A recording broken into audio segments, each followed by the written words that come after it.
Escuela de la Administración, Escuelas Empíricas y Científicas, elaborado por María Fernanda Guerrero Esteban, del tercer semestre, para la materia de Gestión y Administración Educativa. Escuela Empírica, modelo que analiza la gestión a través de la experiencia. Como un estudio de la práctica, crea una generalización, pero habitualmente como un medio para enseñar la experiencia al profesional o al estudiante. Dentro de las escuelas empíricas se encuentra la escuela ambiental, que se basa en el supuesto de que el ser humano se desempeña mejor si las condiciones ambientales que lo rodean, tales como la luz, calor, humedad, están en armonía con su organismo. Propone obtener una mayor productividad proporcionando al trabajador condiciones de trabajo más agradables. Entre sus principales representantes se encuentra George Elton Mayo, que describe las características de esta escuela como que es una autosuficiencia racional, asegura que la actividad económica mejore la calidad de vida y cuide el ambiente, uso eficiente de los recursos, promueve el máximo de reciclaje y reutilización, y reconoce la importancia de la naturaleza para el bienestar humano. La escuela de comportamiento humano afirmaba que el comportamiento individual era un factor clave en la administración y la productividad en las empresas. Para sus seguidores, la motivación es la mejor herramienta para que ambos aspectos mejoren. Aportó con la incentivación de las participaciones por parte de los trabajadores o de la sugerencia de varios sistemas para resolver los conflictos que se pueden producir en una organización. De sus principales aportadores fue George Elton Mayo. Entre las características que lo representaban se encontraba la conducta de los seres humanos, la cual es el principal elemento de la acción administrativa de una empresa. La importancia del individuo, pues el trabajador como individuo debía ser reconocido como el elemento central de los esfuerzos cooperativos. Y el eclecticismo, para su análisis utilizó la mayor de las disciplinas de las ciencias sociales. La diferencia entre esta y la anterior escuela es que la escuela ambiental se centraba en gestionar el ambiente que rodeaba al individuo, mientras que esta se trataba de indagar qué es lo que necesitaba el individuo en sí. Esta teoría manejó la teoría X y Y, que son unos enfoques diferentes al manejo de personal con fines productivos, mientras que la teoría X se enfoca más en lo tradicional y lo menos eficaz, que entiende al empleado como un individuo negado al trabajo cuya única motivación laboral es recibir el dinero o el salario, mientras que la teoría Y es el enfoque que tomaba en cuenta los hallazgos de la psicología moderna respecto de la motivación y por lo tanto propone un cambio en el modo de actuar de los administradores. En concreto, la teoría X buscaba decir que los trabajadores trabajaban solamente por su salario y por lo tanto producían más y se les pagaba más, pero la teoría Y busca la motivación dentro del trabajador, buscándola y tratando de incentivándolo aparte de lo que es la recompensa monetaria. La escuela del sistema social o escuela estructuralista ve la administración como una dinámica integrada al sistema social, a todo tipo de organizaciones externas y medios sociales de las que recibe una importante influencia. Está orientada sociológicamente y trata con la identificación de los diversos grupos sociales, así como sus interrelaciones. Su principal exponente fue Max Weber. Esta escuela proponía examinar la evolución histórica de las sociedades y los tipos de organizaciones económicas, políticas, culturales, entre otras. Señalaban diversas repercusiones que originó la revolución industrial en las sociedades. También investigaban los objetivos de los diversos organismos sociales, como empresas, escuelas, prisiones, partidos políticos, ejército, asociaciones, entre otros, con sus respectivos objetivos principales, ya sean de carácter económico, político, social, cultural, entre otros. Se interesan por todo tipo de organizaciones que forman parte de la sociedad, productivas, comerciales, políticas, sociales, educativas. y originaban consideraciones para la ética o para lo que es moralmente correcto, pues apoya la interacción y cooperación de los individuos que se componen un sistema social. Entre las características se encontraban las estructuras que formaban parte de todas las organizaciones humanas. Se encontraba la estructura funcional, que hace referencia a la división de trabajo en cargos y delimitaciones específicas, o sea, a cada cargo o peldaño de la estructura le corresponde un comportamiento esperado. De ahí estaba la estructura de autoridad, que hace referencia a la cadena de mando, esto es, la división entre los que mandan y los que obedecen, o los que fiscalizan y los que actúan. Dicha autoridad puede darse por costumbre, por carisma, por decisión honorífica, entre otros. Por último, está la estructura de las comunicaciones, que hace referencia a las instancias de control de la información, la cual puede fluir de manera horizontal o vertical. ¿Qué quiere decir esto? Entre pares o entre cadenas de mando. Además, la comunicación puede darse de manera escrita, oral o gráfica.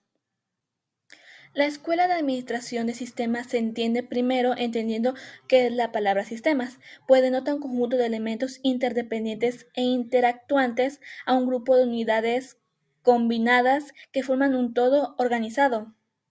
Es decir, la teoría de sistemas permite reconceptualizar los conceptos y fenómenos dentro de un enfoque global, permitiendo la interrelación y la integración de temas que son en su mayoría de naturalezas completamente distintas.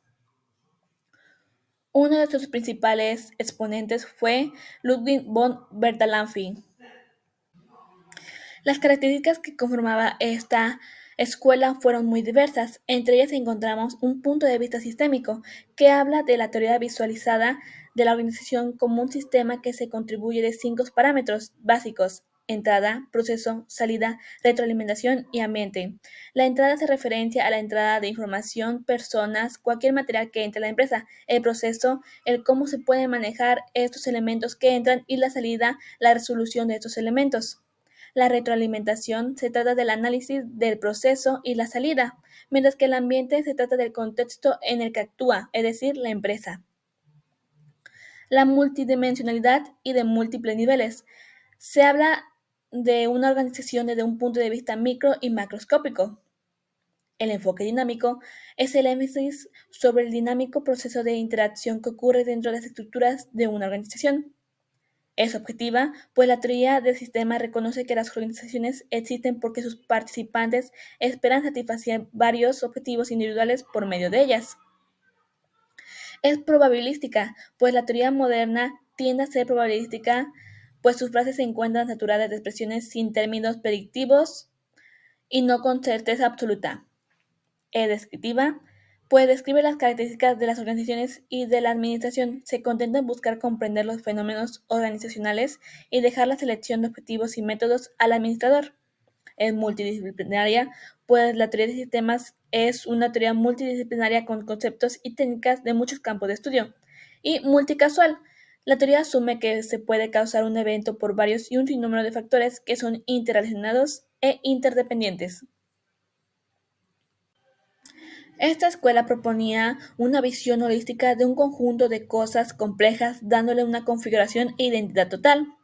El análisis de sistemas permite revelar lo general en lo particular, indicando las propiedades de las organizaciones de una forma global y totalizadora.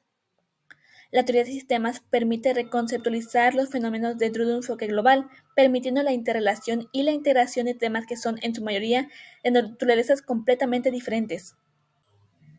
La escuela de la teoría de decisiones habla que la toma de decisiones es una cuestión central de la actividad humana. Seleccionar medios y fines es una necesidad vital.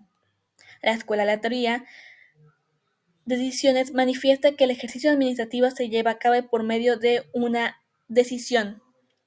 Entre sus principales exponentes se encuentra Herbert Simon, que racionalizó los procesos de toma de decisiones a nivel gerencial. Entre las propuestas que tuvo la Escuela de la Toma de Decisiones, aportó una teoría y un modelo para la toma de decisiones. La teoría de la racionalidad limitada valora y calcula la calidad de las soluciones y escoge la alternativa más aceptable, dejando de buscar opciones aun cuando existen otras opciones mejores. Esta habla de que mientras está buscando soluciones a un problema, escoge la la primera que encuentra más aceptable, aun cuando pueda haber opciones mejores a esa. Mientras que el modelo racional tiene un proceso de tres etapas: identifica y define un problema, procesa el problema y busca posibles soluciones, y por último escoge y aplica dicha solución. Esto es un proceso más tardado, pero que busca obtener la mejor solución al problema. Por lo tanto, se puede interpretar que la primera teoría habla sobre una solución rápida, pero menos eficiente, mientras que la segunda una solución más tardada, pero más eficiente. La escuela científica fue una escuela que obedece al intento de aplicar los métodos de ciencia a los problemas de la administración para alcanzar elevada eficiencia industrial. Se basa en la idea que el trabajo debe ser analizado y descompuesto en tareas individuales, cada una de las cuales debe ser realizada de la manera más eficiente posible. Entre las escuelas científicas se encuentra la escuela de la meditación cuantitativa, la cual hace énfasis en el proceso decisorio bajo la forma de modelos matemáticos capaces de proporcionar soluciones a los problemas empresariales, ya sea en el área de recursos humanos, producción, comercialización, finanzas o en la misma área de la administración en general.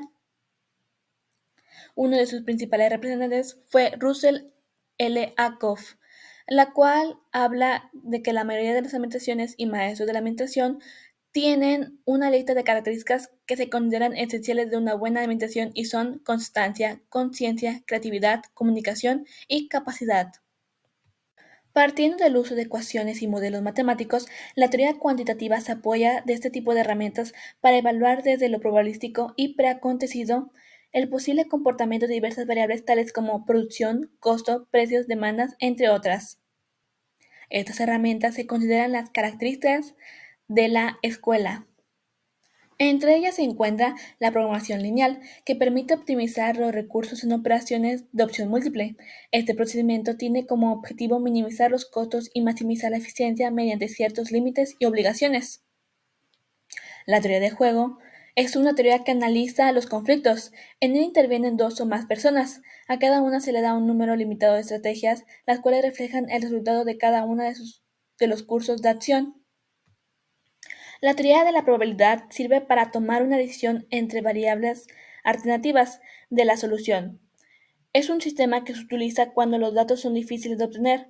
El sistema estadístico muestra las características que debe tener la alternativa para que pueda ser elegida. Este sistema se utiliza mucho en el control de calidad, créditos y seguros. La teoría de colas es una herramienta valiosa para llegar a decisiones que requieren un balance óptimo entre costo del servicio y costo por pérdidas de esperar, porque al analizar las colas de espera se puede detectar costos muy grandes debido a deserciones. Econometría administrativa, disciplina que se encarga de medir la economía o el estado de un macrosistema. Los administradores han recurrido a las matemáticas para estudiar el comportamiento de un mercado. La mercadotecnia o investigar de mercados es una parte de lo que conocemos como econometría. Por último, la programación dinámica es un tipo de programación que se utiliza cuando, antes de llegar al objetivo final, tenemos que pasar por ciertas fases intermedias, pero relacionadas, y que si una de ellas no se logra adecuadamente, se afecta al objetivo final. Por último, la escuela ecléctica universal o del procesamiento administrativo habla de un conjunto de ideas de varias corrientes para la aplicación de la administración.